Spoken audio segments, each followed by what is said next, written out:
All right, ladies and gentlemen, actually we didn't have time last time, I think, to make it through the entire example, so we'll spend this period going through our non-ideal refrigeration cycle example.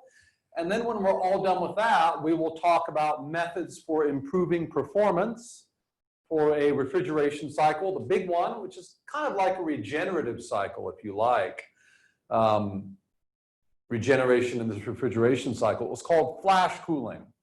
So we're going to finish off the lecture by discussing one way to implement regeneration, if you like, in a refrigeration cycle, and therefore increase the heat transfer and possibly reduce the work, increase the COP, for example, and that's called flash cooling. It involves using multiple compressors and multiple throttles. So it's actually a multi-stage compression process in the refrigeration cycle, and it results in a higher COP. So using this flash cooling technique, using flash cooling. So hold on a second. Sorry about that. Okay, so let's do our example. Let's do our example here.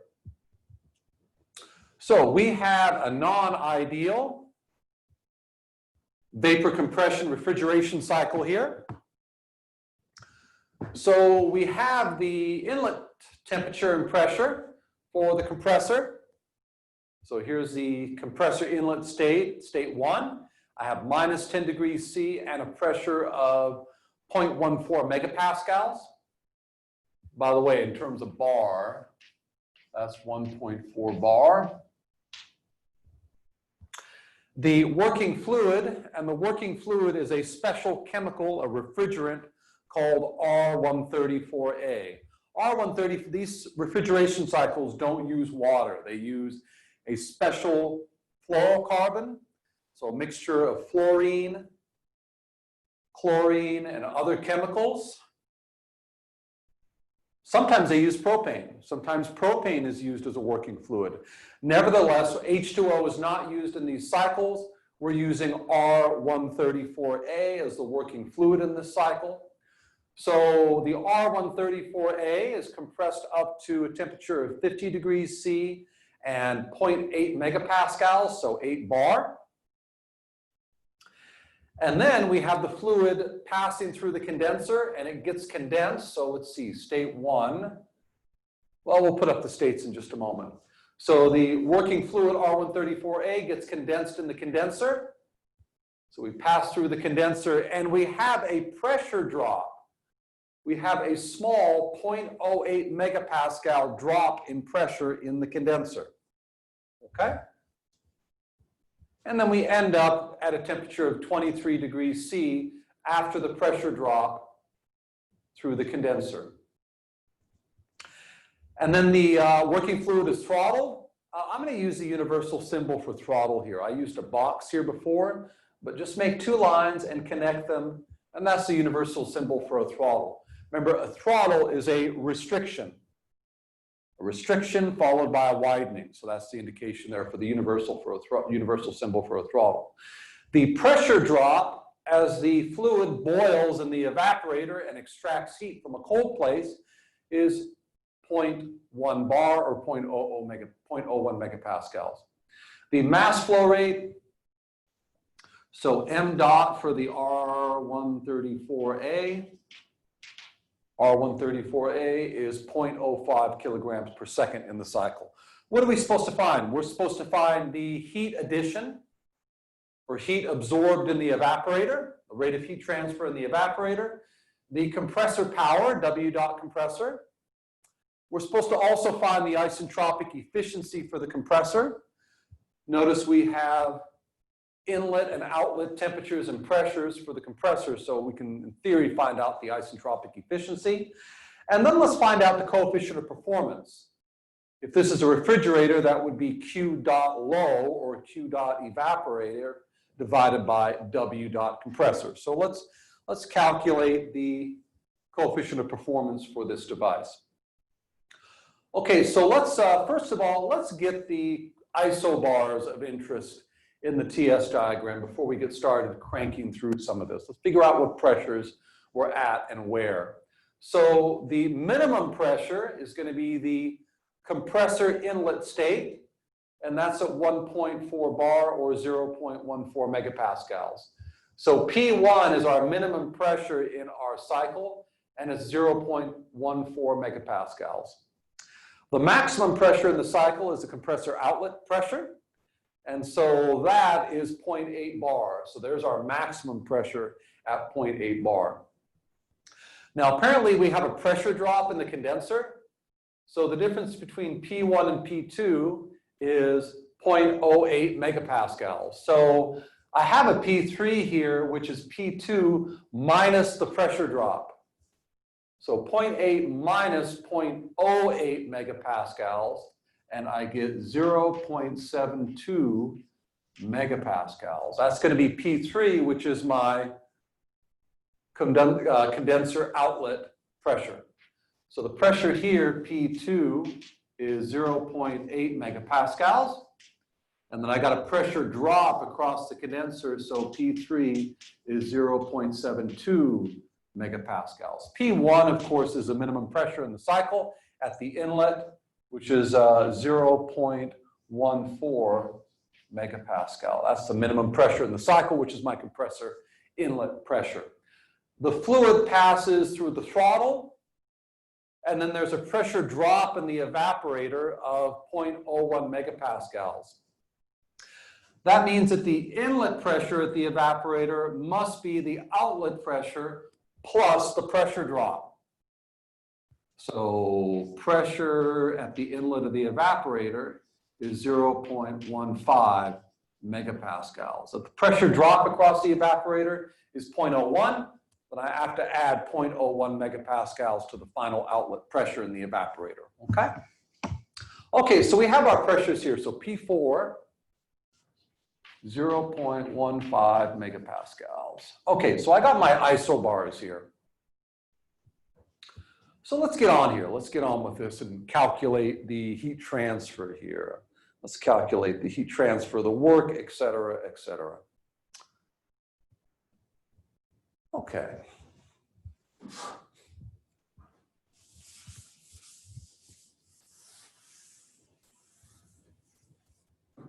Analysis.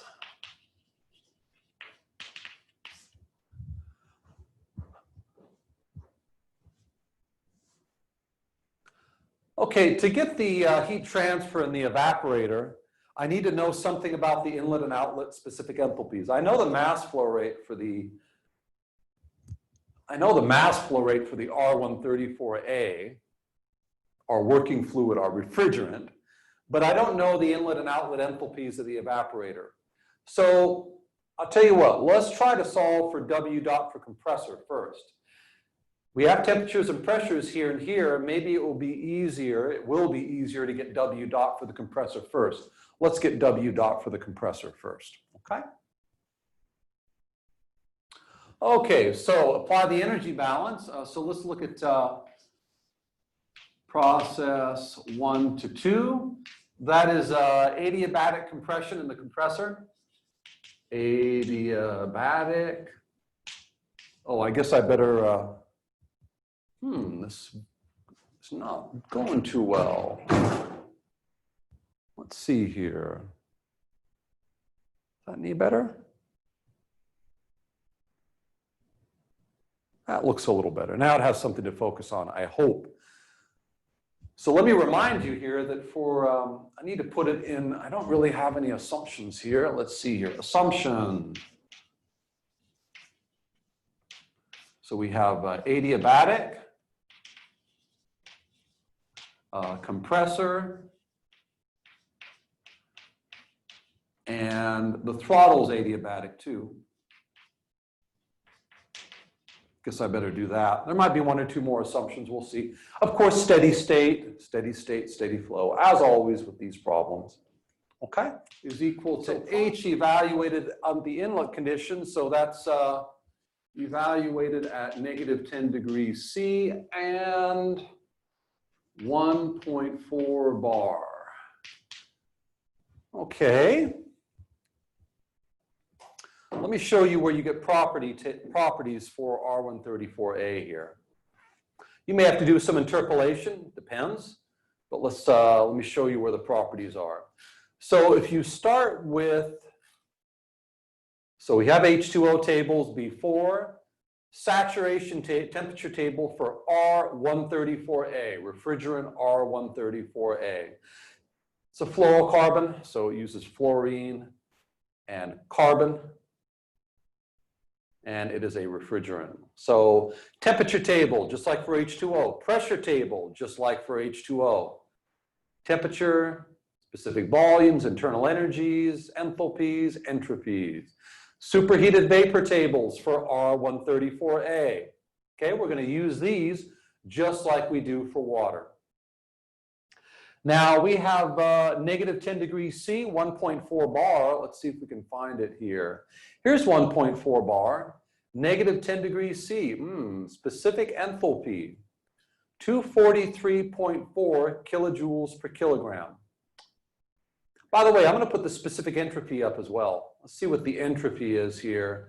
That way I can see if the process is isentropic. If it's not, it's irreversible, and I know how to draw the process on the TS diagram. Okay. So H1 is 243.4. 240, I'm sorry, is it 234.4 or 243.4? 243.4 kilojoules per kilogram. And this is from table, superheated vapor table for R134A, B7, out of the notes. Okay? By the way, specific entropy, S1 at negative 10 degrees C and 1.4 bar. I'm going to put that in as well. That is 0.9606.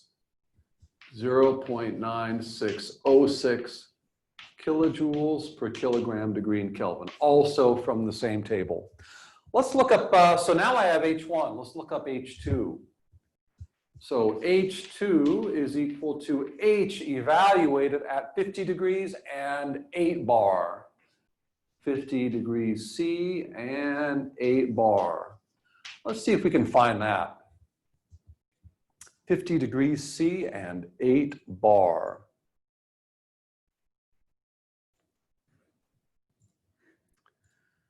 $50 degrees C, 8 bar. Let's find 8 bar, maybe. Hopefully it's a superheated vapor. Here we go.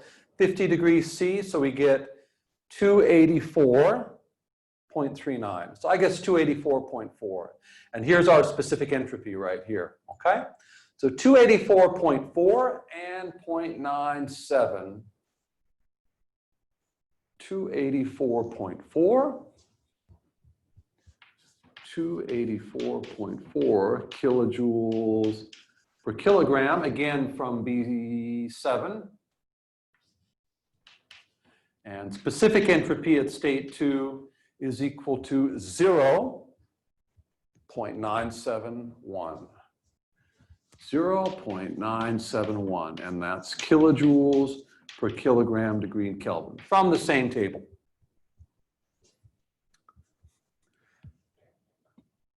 So immediately, we can now calculate the work or power. Let's see here. So M dot for the working fluid, R134A. M dot for the working fluid is 0.05 kilograms per second.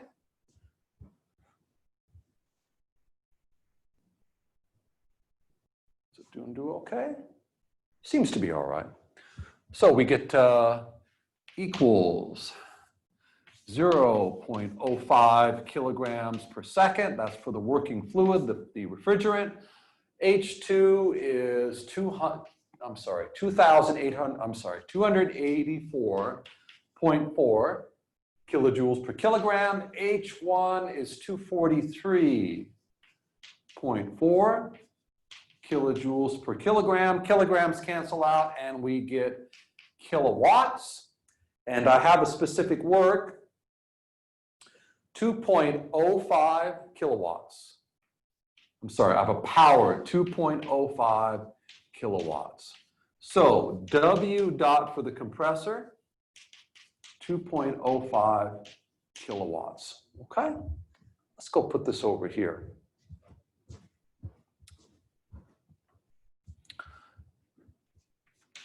.05 kilowatts. Don't have a lot of room here, do I? Oh, W dot, compressor, 2.05 kilowatts. Okay, put a box around that. All right. Okay, so let's start drawing our TS diagram here. We can figure out what's going on. First of all, H1, state 1, we got this from a superheated vapor table, and so was state 2. That was from a superheated vapor table. Also, notice that S1, 0.96, is less than S2, 0.97. So delta S is positive through the compressor. If the compressor is adiabatic, we're assuming adiabatic compressor and throttle, that means that entropy is being generated within the compressor and it is an irreversible process. Okay? So state 1 is a supercooled liquid, superheated vapor, sorry. And then we have an irreversible compression process. So here's 2 and here's 2 sub S. Okay, there we go.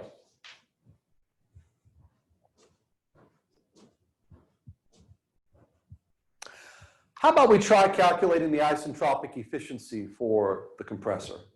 Let's do that next. We're supposed to calculate the isentropic efficiency. While we're at it, let's calculate the isentropic efficiency, okay? So the isentropic efficiency for the compressor is going to be equal to W dot of the isentropic compressor divided by W dot for the actual, the real compressor, dividing through by M dot for R134A, the working fluid. So M dot R134A, this times the specific work for the isentropic compressor, M dot for the R134A, W for the compressor, these cancel out, and I get the ratio of the specific work. So I get W isen compressor over W of the compressor. Now, if I apply the energy balance to the isentropic compressor or the compressor, I get a delta H across the compressor. You can see it here. So W isen compressor is going to be H2 sub S minus H1, and then I have H2 over H1. Now, I already have H1 and I have H2. I don't have the specific enthalpy for the isentropic process, compression 1 to 2 sub S. I need to find H at P2 with the same specific entropy as state 1. Okay, so let's get that. So H2 sub S is equal to H evaluated at a pressure P2. Let's see here, P2 was 8 bar, and S equals S1, and S1 is 0.9606 kilojoules per kilogram degree in Kelvin, okay? Well, clearly, I'm going to have to do some interpolation here. Let's have a look. Let's go to the superheated vapor tables. And, oops. So let's see here. We are at 8 bar. And I want a specific entropy of 0.9606. So here's specific entropy, 0.97, 0.93, almost 0.94.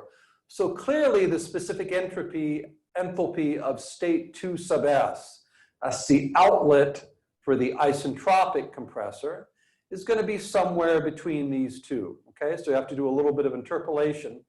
Okay, so I do the interpolation and I find that H of 2 sub s, let's see, I have it here somewhere.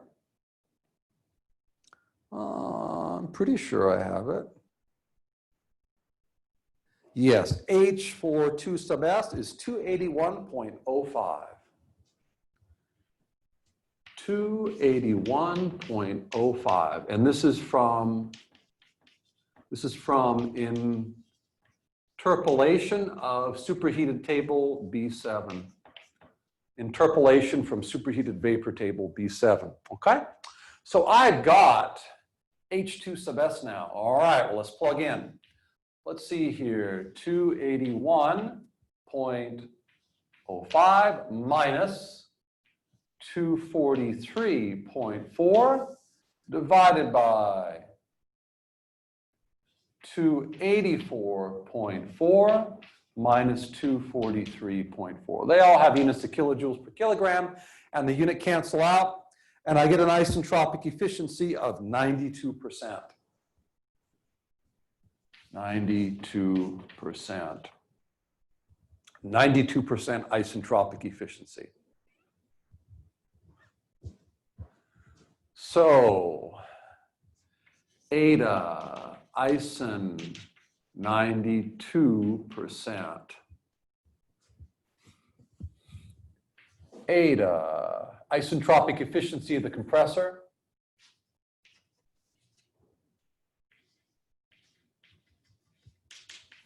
%. 92%. There we go. Okay.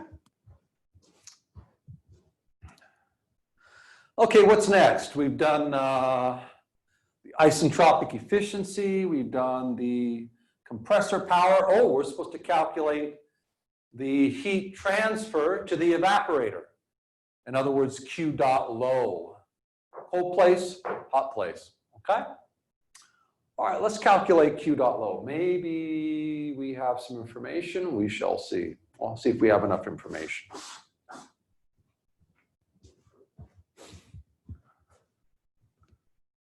Oops. Okay, so let's find Q dot low.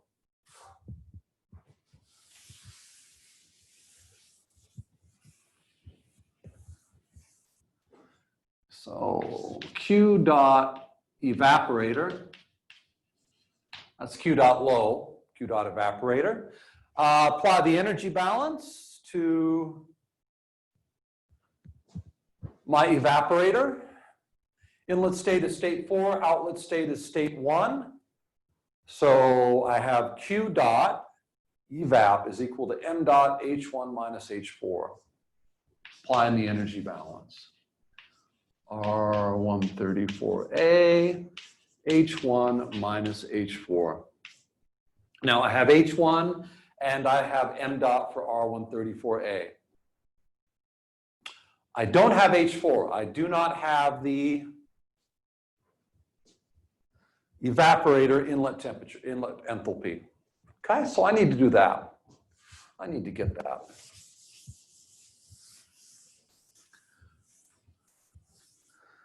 So let's look at process. Let's look at the expansion in the throttle. Let's look at the expansion in the throttle. Let's look at this process 3 to 4. If I know the enthalpy at state 3, I can maybe get the enthalpy at state 4 if I focus on this process. And by the way, state 3, what do I know about state 3? I know the temperature, and I actually know the pressure here. It's 0.72 megapascals. So I should be able to get the specific enthalpy at state 3, and looking at the process, the expansion through the throttle, I should be able to relate it to state 4. Okay. So let's look at the expansion process in the throttle. So process 3 to 4, and this is the adiabatic expansion in the throttle. Okay? And of course the throttle, so here's our throttle right here. This is state 3. Here's our throttle. It's a restrictor. And we end up at state 4. Let's see here, the pressures here. Let me put the temperature and pressure. T3 is equal to 26 degrees centigrade. And P3, we already calculated that.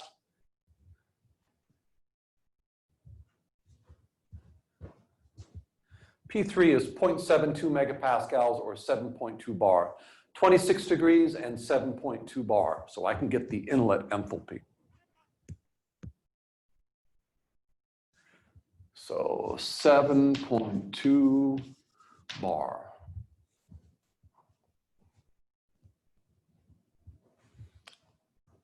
Now, if I apply the energy balance to this thing, it's assumed to be adiabatic, it's insulated, so there's no heat transfer. There's no wires, there's no shafts in there, it's just a restrictor, that's it. A restrictor, there's no wires, no shafts, no impeller, so there's no work. So if we neglect changes in kinetic and potential energy also across the throttle, the E-balance says 0 equals m dot of the working fluid, R134A, H out minus H in, or if you like, as I said before, H4 equals H3. It is a isenthalpic device. H4 is equal to H3, so it's isenthalpic. If I find H3, I will have H4, and I can calculate my heat transfer. Okay. Let's see here. H3 is equal to H evaluated at 26 degrees C and a pressure of 7.2 bar. 7.2 bar. Okay? Let's see if we can find these pressures and temperatures in our tables. So here's superheated. Let's go to the saturation table first. Remember, state 3 is probably going to be a liquid, some kind of a liquid. So let's go to the saturation tables. Here's 26 degrees C. All right. So the saturation pressure at 26 degrees is 6.8 bar. We are at 7.2 bar. So note, P sat at 26 degrees C is equal to 6.8 bar, and we're at 7.2, so we are at a higher pressure than the saturation pressure, so we're a supercooled liquid. 6.8 bar, which is less than P3, which is 7.2 bar. So the conclusion is super cooled liquid. State 3 is a supercooled liquid. State 3 is a supercooled liquid because we're at a higher pressure than the saturation pressure.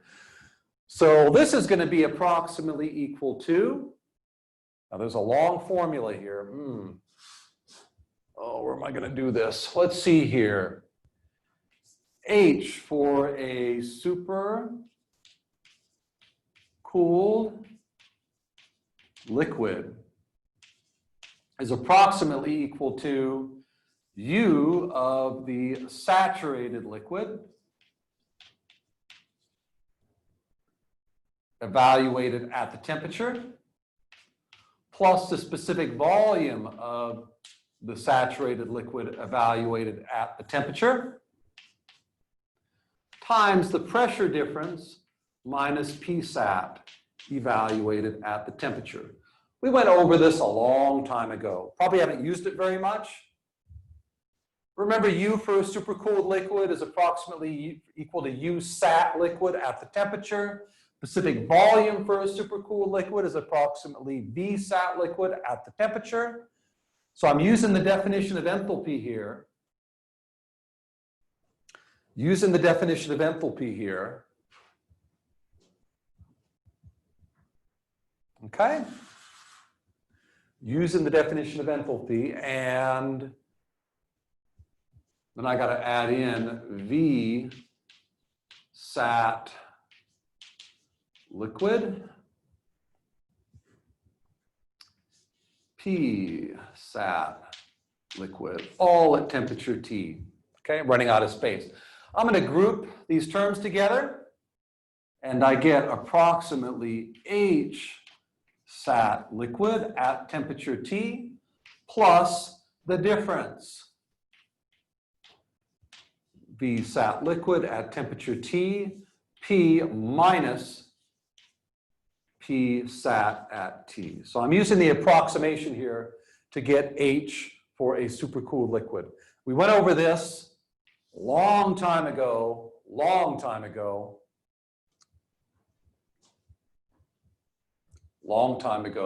when we talked about properties. That was what, about chapter 2, I think it was, okay? All right, so let's look up H sat liquid at temperature T.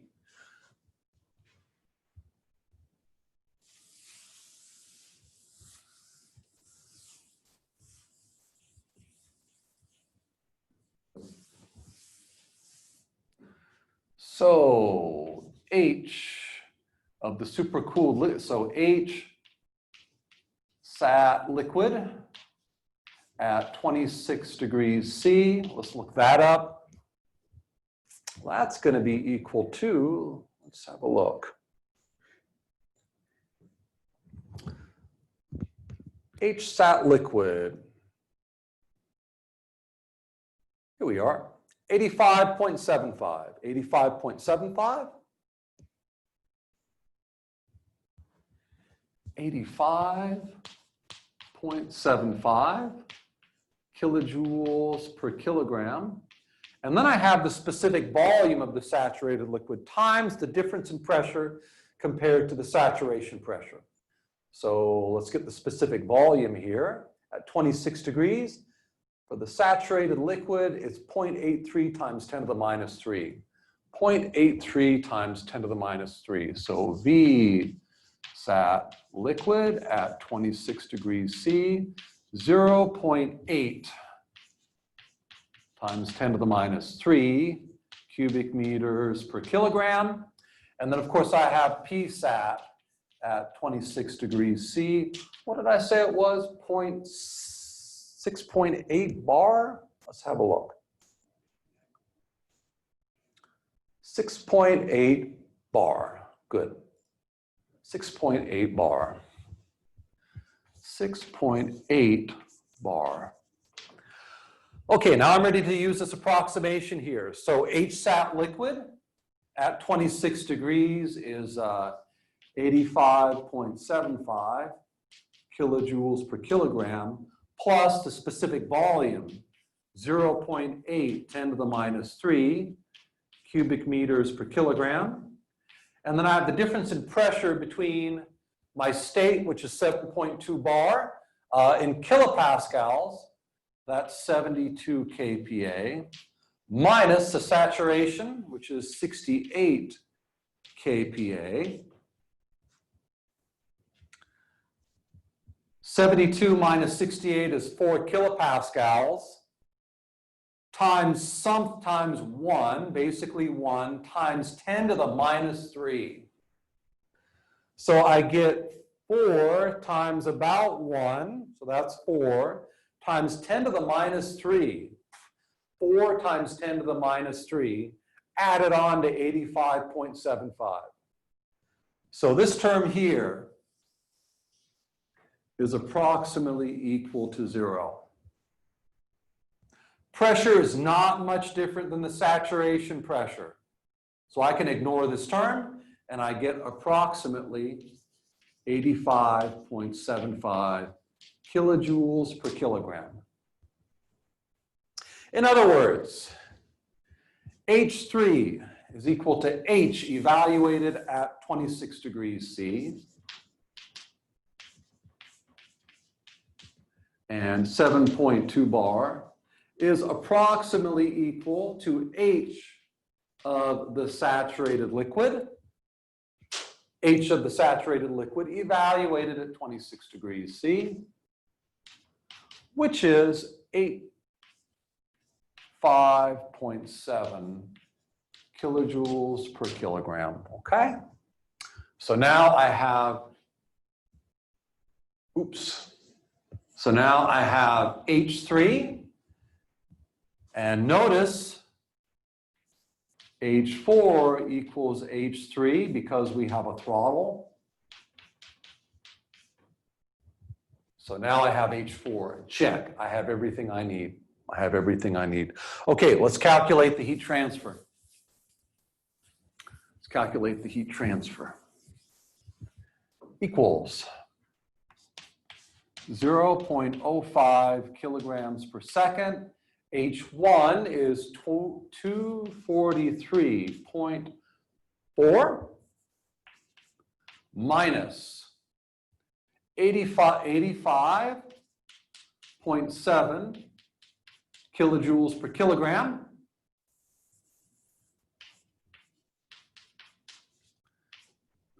Kilograms cancel out and I get kilowatts. And I get a heat transfer 7.88 kilowatts. So let me write this over on the other side, 7.88 kilowatts. So Q dot evaporator, 7.88 kilowatts.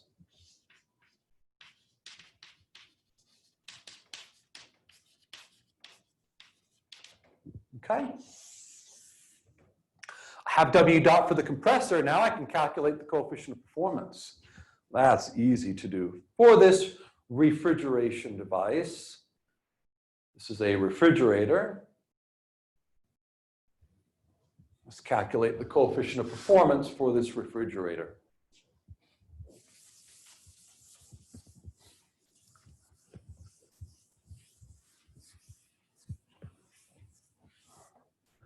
So COP, if this is a refrigerator as opposed to a heat pump, what we're interested in is Q dot low, which is Q dot evap,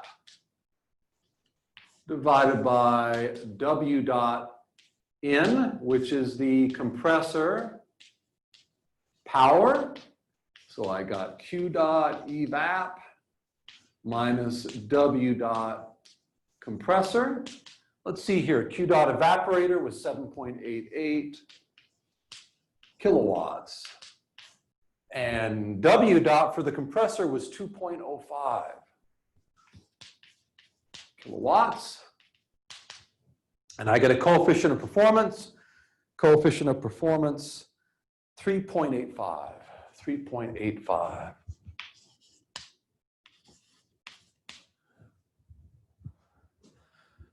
So for every unit of compressor power, you feed into the device, you run the device with, you get 3.8 times units of heat transfer. Okay, so let's write this down. 3.85, COP. COP, refrigerator, 3.85. You know, I haven't done my TS diagram. Let's finish doing the TS diagram. Let's see here, state 1 to 2, and then we have heat transfer out of the condenser. Remember, we have a pressure drop in the condenser. State 3, as you recall, was a supercooled liquid. So I end up on this lower pressure isobar, that's state 3 right there. So I go down here. Let me use a different color chalk. Up, down, Then I skip down to my lower pressure isobar, end up somewhere as a supercooled liquid at state 3. And then I have isenthalpic, expansion in the throttle, and then I have a pressure drop in my condenser, evaporator, as I add heat. Q evap. Okay, so there's my TS diagram. Note the pressure changes, the pressure drops. So the lines are discontinuous here, okay? Lines are discontinuous. Let's do one last little thing here. Let me put this in a kitchen. This is a refrigerator. Let's put this thing inside of a kitchen. So let's say, have a little bit of room here.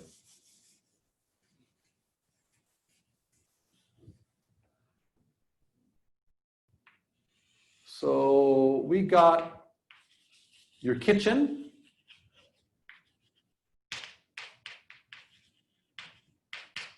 So you got your kitchen up here, that's your warm place. And your kitchen has a temperature, I'm just gonna give some numbers here. Your kitchen has a temperature of 25 degrees C. T high equals 25 degrees C. 25 degrees C.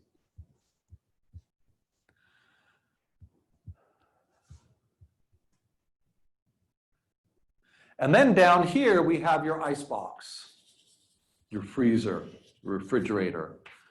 Ice box. That's where the heat is being extracted.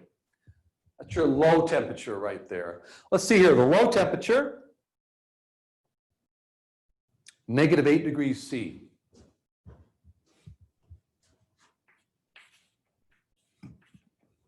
By the way, we need to be a little bit careful with these temperatures. The kitchen temperature, where we're rejecting the heat in the condenser, the kitchen temperature always has to be lowest than the highest temperature during the condensing process. So the kitchen temperature needs to be lower than T3. T3 is at 26 degrees centigrade, so the kitchen is just 1 degree below that. If the kitchen temperature were higher than the minimum temperature, let's say we're at 28 or 30 degrees C, then heat would not flow out of the condenser into the kitchen. So the kitchen temperature, or T high, must be lower than the lowest temperature in your condensation process, which is T3. Same thing with the evaporation process. The evaporator has to be colder. The evaporator has to be colder everywhere in the evaporation process than the icebox temperature, because we want heat to flow from the relatively warm icebox to the cold evaporator. Now, the minimum temperature in my evaporation process would be, I guess it would be down here. We would have a, I guess it would be a TSAT at pressure P1. Let me make sure I have a low enough pressure here, temperature there. Let's look at TSAT at P1. Let's see here. TSAT at P1, let's see here. P1 is, what was P1, the low pressure? That's 1.4 bar. 1.4 bar, the saturation temperature is -18 degrees C. -18 degrees C. Okay, so I might have to adjust this temperature a little bit. We'll see. I guess I'm all right. So this TSAT is -18 degrees C. So, and actually, the highest temperature in my evaporator is at state 1. So T1 is equal to -10 degrees C. So the lowest temperature was 18 in my evaporator, and the highest was negative 10 degrees C as the fluid goes through my evaporator. Now, the highest temperature in my evaporation process is negative 10, and that's lower than negative 8, so heat will flow from the icebox into the evaporator all the time, regardless of whether we start off at negative 18 and go to negative 10. So heat will always flow into the evaporator. So here, let me make sure we're all clear on this. For the refrigerator to work, note, T high must be less than the maximum temperature anywhere in the condenser.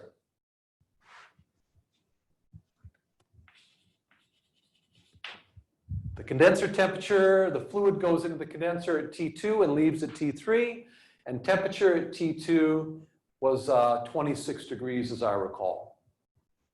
Okay? And T low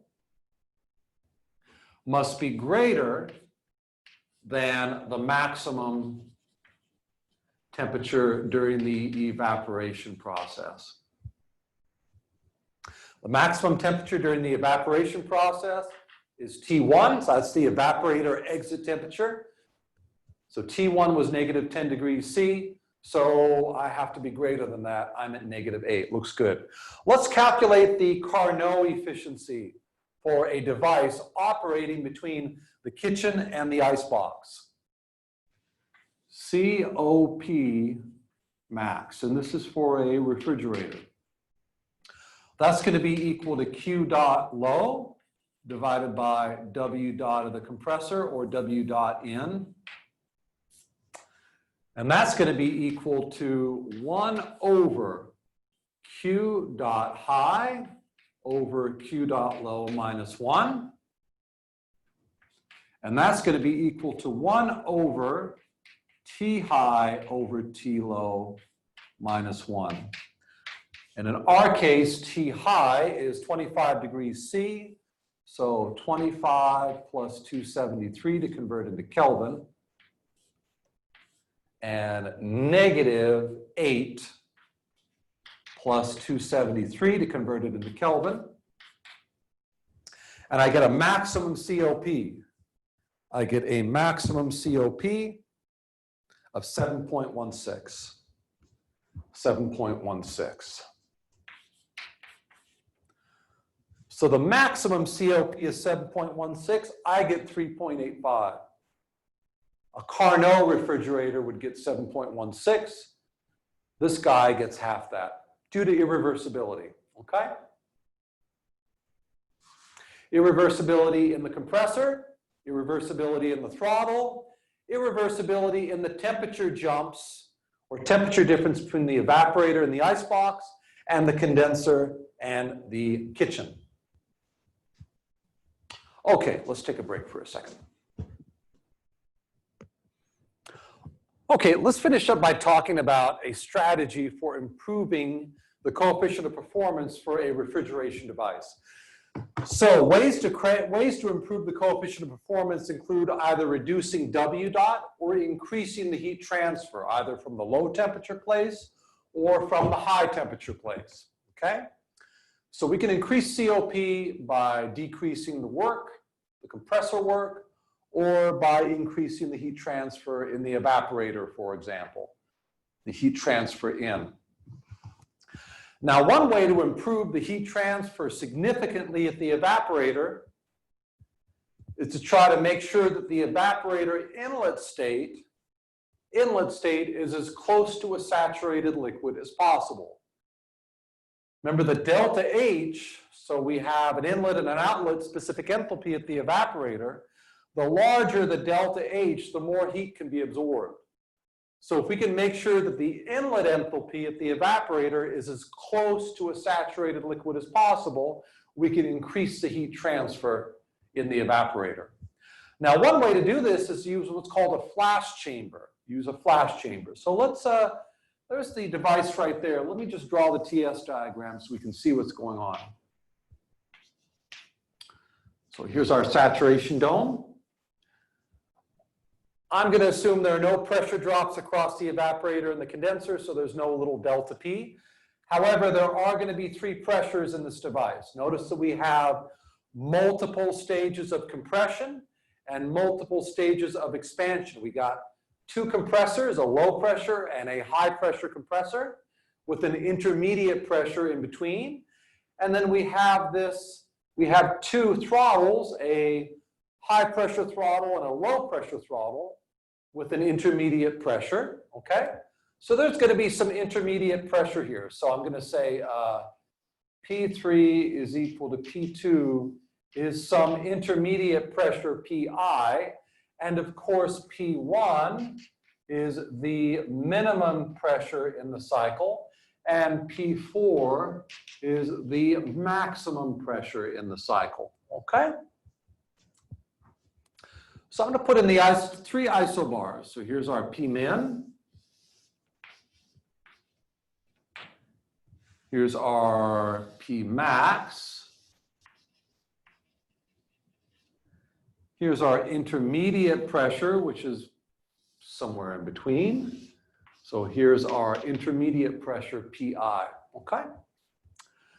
So let's say that state 1 starts off as a, I don't know, a saturated, I guess I can make it superheated vapor. So state 1 is a superheated vapor going into the low pressure compressor. Low pressure compressor inlet, let's say it's a superheated vapor at state 1. Of course, these compressors may have some irreversibility associated with them, so maybe there's a path right there. So that's state 2.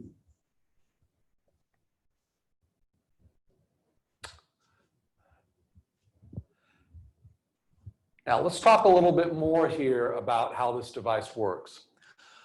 Let's now go to the outlet state for the condenser. So let's say that we are a super cooled liquid. Let's say it's state 5. So let's jump to the outlet of the condenser. So we're some kind of a liquid here going into the high pressure throttle. Now the high pressure throttle expands the liquid isenthalpically. So here's our isenthalpic expansion, and we end up at state 6. Now what I'm going to do here is I'm going to separate, so notice state 6 is inside the dome. It's mainly liquid, but there's a significant vapor component. Quite a bit of vapor in there. I'm going to separate out the vapor. So here we have saturated vapor.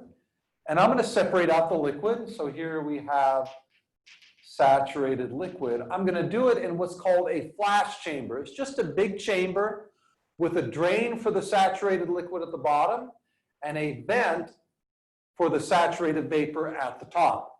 So I'm going to separate out the liquid, saturated liquid from state 6, and the saturated vapor, and only the saturated liquid is going to go into the second low pressure throttle. So state 7 is now a saturated liquid. So this is state 7 right there, saturated liquid, because we have separation in the flash chamber. It's just a separation chamber, okay? Separates out the liquid and the vapor. And of course, the liquid, saturated liquid, is now going to expand in the low pressure throttle, and we will end up at state 8. Now, I want to point out something here. If, don't write this down, if we didn't have this flash chamber, which separated out the saturated vapor and the liquid, and we instead just throttled all the way down to the minimum pressure, then our path would look something like this. And our final state inlet at the evaporator, so this would be our final state 8 at the evaporator inlet. Notice there's a lot more vapor in this state 8 than the state 8 with the flash cooling, okay? So the quality, much more vapor if we don't have this flash chamber and separate off the saturated vapor before we pass it through the remaining throttling. So the idea of having this flash chamber means that we get much more liquid and therefore much more ability to cool in the evaporator. The specific enthalpy at state 8 is much lower than it would be without the flash cooler. And therefore we can have a lot more heat addition. Q evap, which is equal to H1 minus H8. A lot more heat transfer in the evaporator if we pre-separate the vapor and the liquid, send the liquid through the final throttle and into the evaporator, and send the vapor that was separated out. Pipe the vapor into a mixing chamber,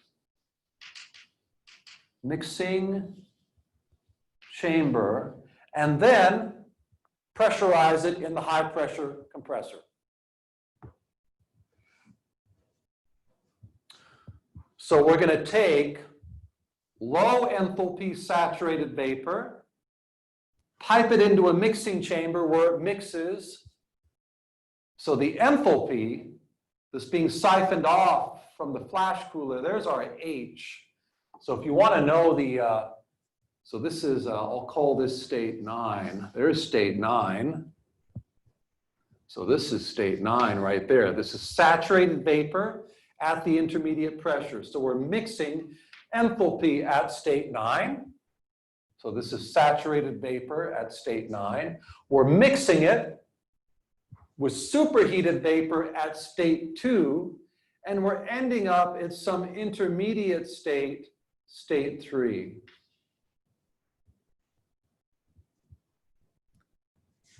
Cool vapor, super saturated vapor, relatively cool, superheated vapor, mix them together, you get a warm, not cold, not cool, not hot, a warm, superheated vapor. And then we compress all the way up to state 4, okay? So the entire process kind of looks like this. 1 to 2, skip over to 3, 3 to 4, transfer heat in the condenser. So Q condenser, expand in the throttle, skip over to a saturated liquid, expand one more time, reject heat in the evaporator. That's what it looks like. That's what the process looks like. This has the effect. This has the effect of increasing Q dot low because we have a greater enthalpy change in the evaporator than we would have had if we expanded all the way down without flash cooling. So it increases Q dot low. It also increases the specific work just a little bit, and therefore W dot just a little bit. But typically, this results in a COP for the refrigerator going up. So this is a way of increasing heat transfer in the evaporator by making sure that there is more liquid in the saturated mix as it flows into the evaporator. More liquid in the saturated mix at the inlet of the evaporator. And therefore, we have a higher heat transfer capacity in the evaporator. Okay? So this is called multi-stage compression with flash cooling. Multi-stage compression because we have multiple compressors, multiple throttles, and in between we have a flash chamber. Now you can do multiple flash chambers. You can have more than 2. You could have many compressors, many mixing chambers, many throttles, and many flash chambers. And you can endeavor to increase the coefficient of performance even more, okay? But this is one of the more standard approaches to increasing performance of a vapor compression refrigeration system. More of a standard approach. Okay, one last thing I want to say. I realize, just provided I hit the button to terminate, I do want to point out that the mass flow rates through the various parts of this device are different. So, for example, if we have a mass flow rate in the evaporator, there's our mass flow rate in the evaporator. It is not the same as the mass flow rate through the condenser. Why? Because some of the mass flow rate through the condenser is siphoned off, bled off, and piped into the mixing chamber. So if I have an M dot bleed here, M dot, I'll call this just M dot bleed. The saturated vapor bled off from the flash chamber. Then M dot evaporator, M dot evap is equal to M dot of the condenser. So we have M dot of the condenser minus M dot bleed. So the amount of refrigerant flowing through the bottom half of the cycle is the amount flowing through the top half on the condenser minus what is bled off in the flash chamber. So when you do your calculations for power, W dot for the LPC, W dot for the HPC, Q dot for the evaporator, Q dot for the condenser, when you do your actual energy transfer rate or power calculations, the M dots will be the same. The M dot through the low pressure compressor is M dot evaporator. The M dot through the high pressure compressor is M dot condenser. The flow rate through the condenser is M dot condenser. The flow rate through the evaporator is M dot evaporator. These are not the same. And the difference is the amount bled off in the flash chamber. Okay? All right, just wanted to add that so there's no confusion. Take care, ladies and gentlemen.